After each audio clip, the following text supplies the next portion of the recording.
Fitzgerald Kennedy, do solemnly swear.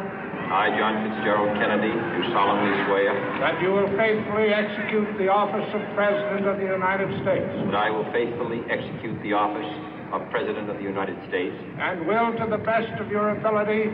And will, to the best of my ability. Preserve, protect, and defend the Constitution of the United States. Preserve, protect, and defend the Constitution of the United States. So help you God. So help me God.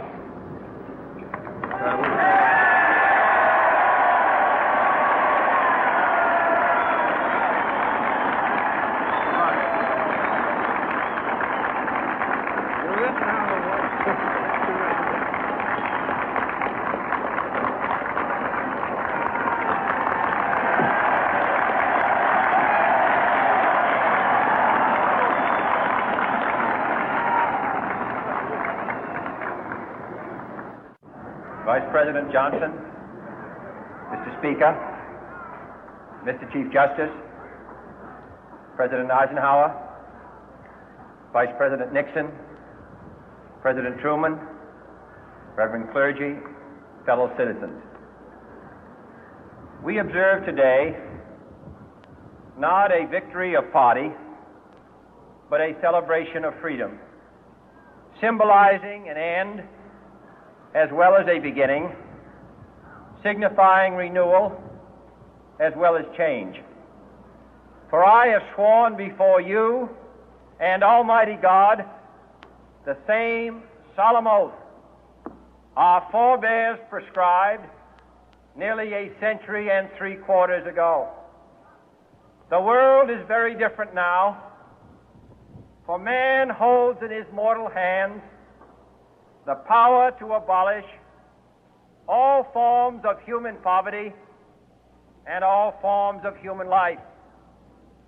And yet the same revolutionary beliefs for which our forebears fought are still at issue around the globe.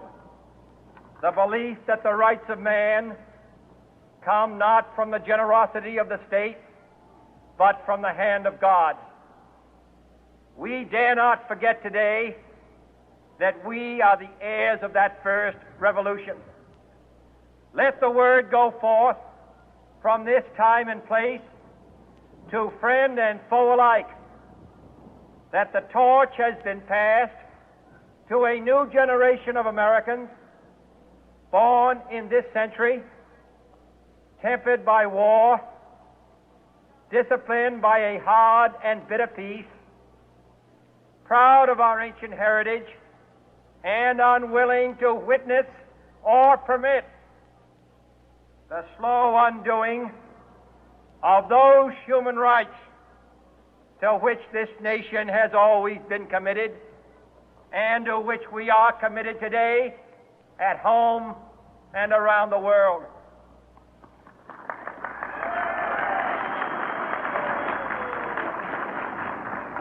Let every nation know, whether it wishes us well or ill, that we shall pay any price, bear any burden, meet any hardship, support any friend, oppose any foe to assure the survival and the success of liberty.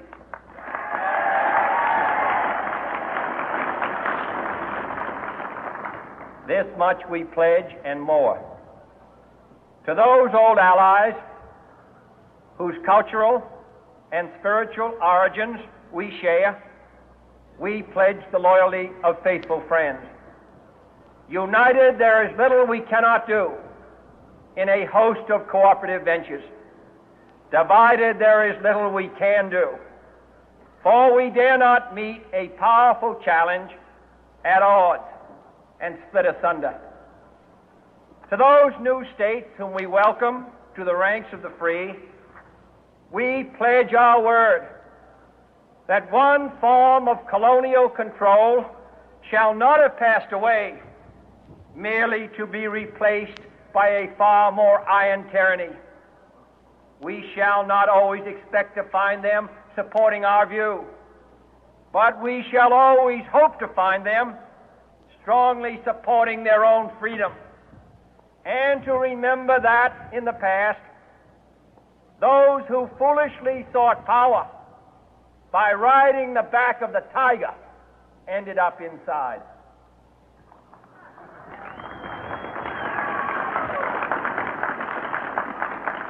To those people in the huts and villages of half the globe struggling to break the bonds of mass misery, we pledge our best efforts to help them help themselves for whatever period is required, not because the communists may be doing it, not because we seek their votes, but because it is right.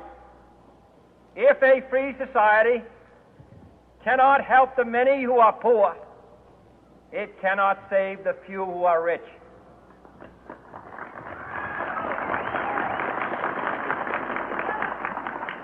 To our sister republics south of our border, we offer a special pledge to convert our good words into good deeds, in a new alliance for progress, to assist free men and free governments in casting off the chains of poverty. But this peaceful revolution of hope cannot become the prey of hostile powers. Let all our neighbors know that we shall join with them to oppose aggression or subversion anywhere in the Americas. And let every other power know that this hemisphere intends to remain the master of its own house.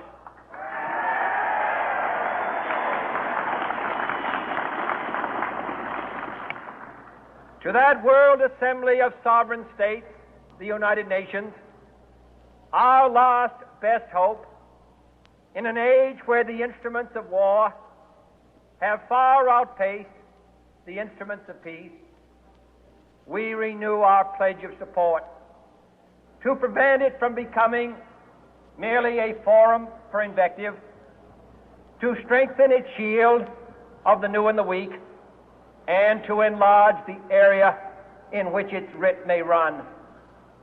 Finally, to those nations who would make themselves our adversary, we offer not a pledge, but a request that both sides begin anew the quest for peace. Before the dark powers of destruction, unleashed by science, engulf all humanity in planned or accidental self-destruction, we dare not tempt them with weakness, for only when our arms are sufficient beyond doubt can we be certain beyond doubt that they will never be employed.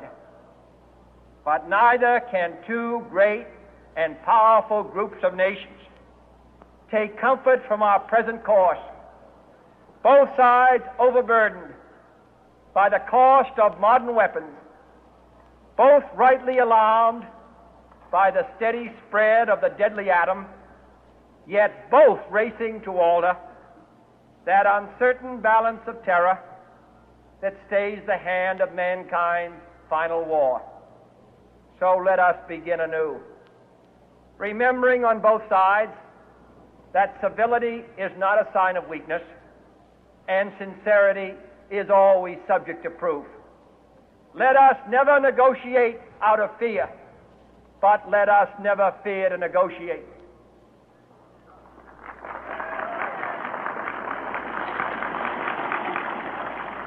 Let both sides explore what problems unite us, instead of belaboring those problems which divide us. Let both sides, for the first time, formulate serious and precise proposals for the inspection and control of arms, and bring the absolute power to destroy other nations under the absolute control of all nations.